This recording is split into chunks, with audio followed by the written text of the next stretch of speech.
And you mentioned moving to Tanzania 5 years after you got married.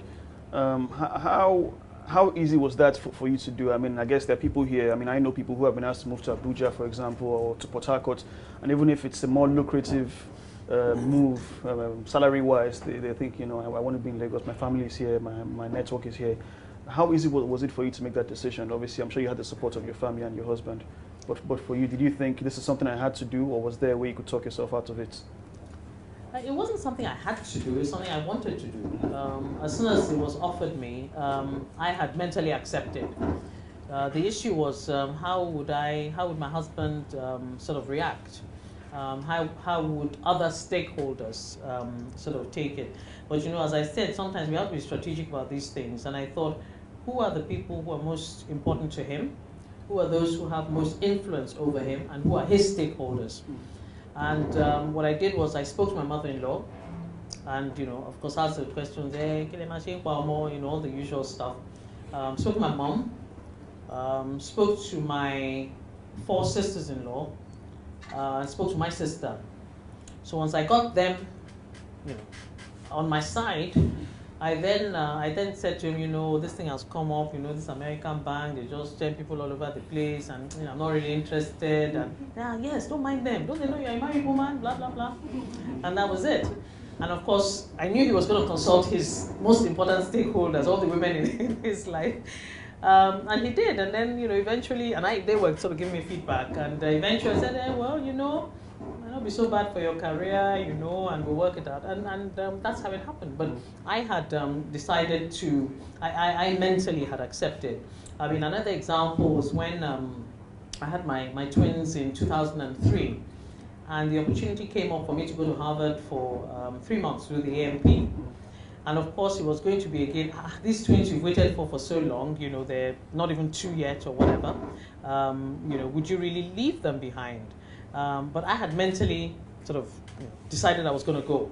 The issue now was, how do I get from the intention to the actual, how to package it. And I got all the stuff from Harvard and realized that there were video cams in every room. So I put a video cam on our desktop here, and so the first thing is I will see them for 3 months. So if anybody says, oh, how would you sort of not be with the girls? The second thing was I realized that at 1.5, at 18 months, children know that they're close to you. They know that there's this person who's always there. But to be honest with you, if they didn't see you for 2 or 3 days, I mean, I think they would adjust. And I just, you know, I said, look, these children know I'm their mother. But if I'm not here, I mean, is the world going to sort of end, or what will happen? And so I actually told my husband, I wanted to go, and in the end he said, okay, fine. And I said, I'm not leaving them with a stranger. I'm leaving them with a relative. You're their relative. I mean, it's not like just leaving them in the middle of nowhere. And I remember when I got on the plane, the day I was leaving here, he actually sent me a text and he said, are you really going? I mean, as in, he was sort of having, a reality check on this. And I just switched off my phone, and that was it. And I managed the home with video camera. I mean, I still remember my nannies then, holding clothes up, saying, should they wear red, should they wear blue? But I did what I had to do then, or what I wanted to do then, which today, at 10, they're extreme. I was actually going to bring them in, extremely extroverted, talk, they're loud, they're everything. It would be so, I mean, now I travel a lot, and if I'm away for a day, there are questions. So, it's about being purposeful, being resourceful, I guess, in a way, and doing what you want to do, and using, the people around you as well to support you. And in your role as a business leader, and obviously with Wimbiz, do you find that sometimes women are not as prepared to make those tough decisions, so they probably find it easier to cave in and say, look, my husband will say, no, my in-laws will think this, even before they even discuss it with them.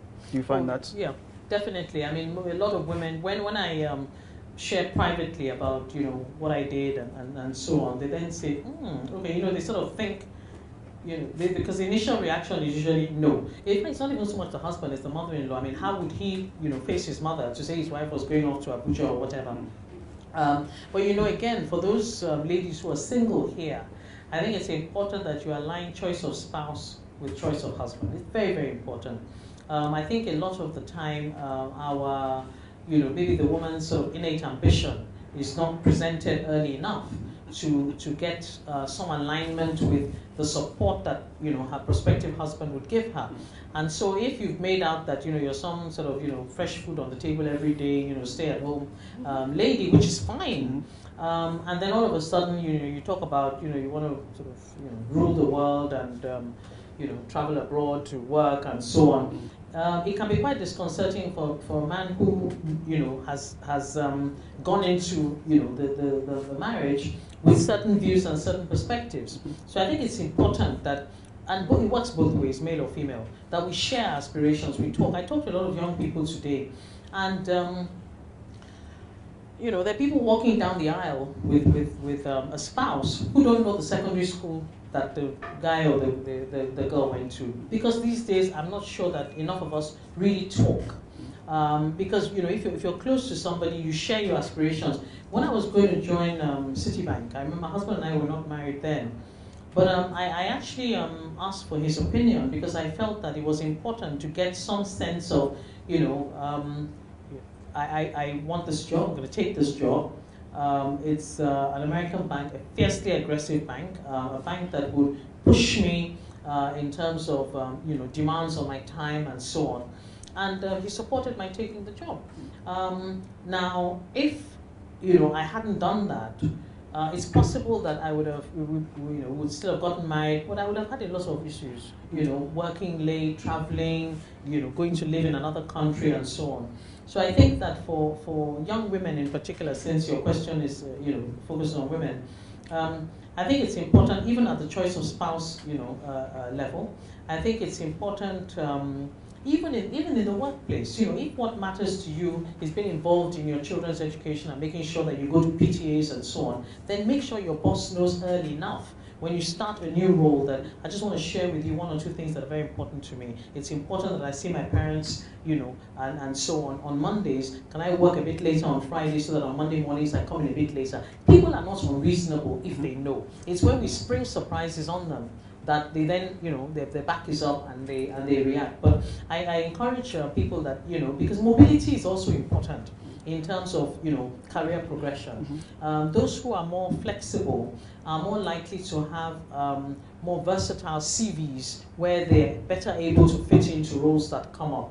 Not everybody will be able to achieve it, but I think that we should give it a start. We shouldn't just sort of say, no, it's not possible, I'm not mobile.